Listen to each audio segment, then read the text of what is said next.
Welcome to BWC News. I am Elizabeth. In recent times, a new trend has emerged globally, with leaders of a number of countries actively pursuing opportunities to visit China and engage in active dialogue with the core heads of relevant Chinese ministries. Some countries are realizing that China is an important economic partner and are beginning to improve their relations with China. Currently, several countries are actively promoting the process of reducing their holdings of U.S. treasuries and are committed to strengthening deeper exchanges and cooperation with China. As the international situation evolves, the relationship between China and the United States will change accordingly. Countries are actively promoting economic recovery and development in response to the impact of the epidemic on their economies. However, the U.S. economy is facing serious challenges. As the world's largest economy, the U.S. has suffered several economic crises of large scale, the most famous of which was the subprime mortgage crisis in 2008. Not long ago, some scholars predicted that the U.S. could suffer a financial catastrophe of enormous proportions after 2023. However, China does not feel sympathy for the U.S.'s plight, because that is its own problem.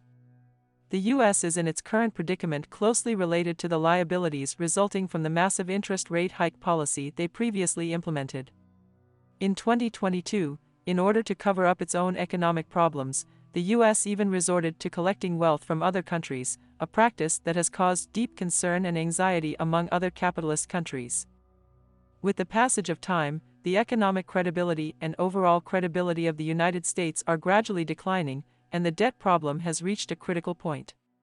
In order to ensure that their own development interests are better protected, countries around the world are increasing their efforts to sell off the U.S. debt in order to promote the acceleration of their own de-dollarization process. At present, the size of the U.S. debt has climbed to a new peak of tens of trillions of dollars.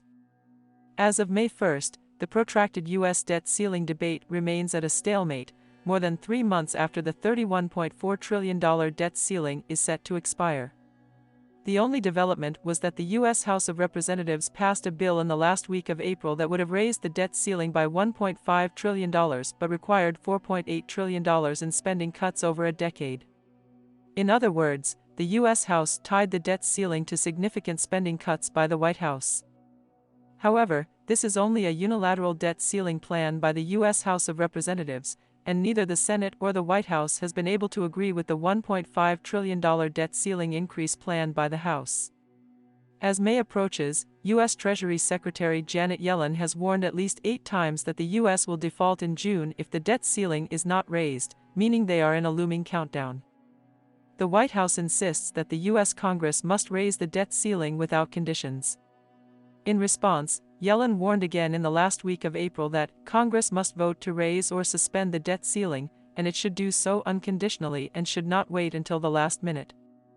She further said that if the debt ceiling is not raised, U.S. businesses will face deteriorating credit markets, the government may not be able to make payments to military families and seniors who depend on Social Security.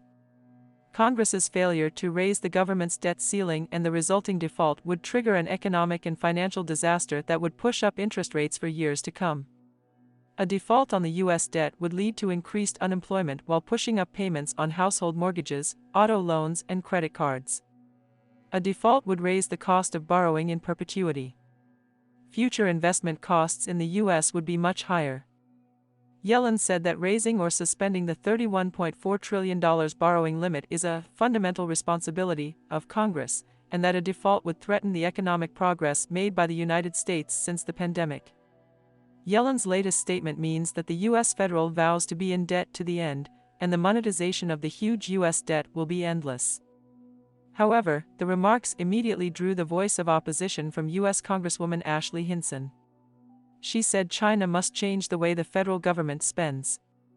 It's as if you give your kids a credit card and they run out of that credit card, and you not only have to pay off what you owe, but you have to teach them how not to do it again.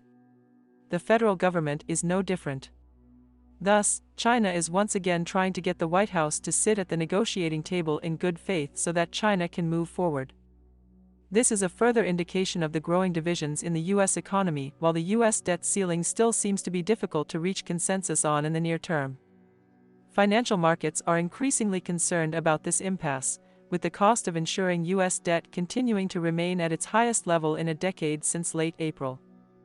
The U.S. policy of raising interest rates has gone beyond domestic economic development and has had a profound impact on the finances of other countries. Under this circumstance, several countries have begun to actively explore the establishment of a completely new trade payment mechanism, which has continuously impacted the dominant position of the U.S. dollar. Especially in some oil countries, they are now working to break the traditional petrodollar system in order to better protect their trade and economic growth. Historically, dollar hegemony has had a huge impact on the world economy. As time goes on, the U.S. will likely continue to advance its policy of raising interest rates. The impact of a depreciating dollar on the world economy and financial markets is huge and far-reaching. The sell-off of U.S. debt will continue to have an impact on the U.S. dollar system, and this impact will continue. In order to mitigate the negative impact of the dollar hegemony, several countries around the world are currently actively exploring diversified ways of cooperation. Take France as an example. Its visit to China has not only profoundly changed the relationship between China and France, but also promoted close cooperation between the two countries in the field of trade. Not only on the part of France, but also many countries that are currently dependent on the United States have extended an olive branch to China in the hope of reaching a rapprochement with China.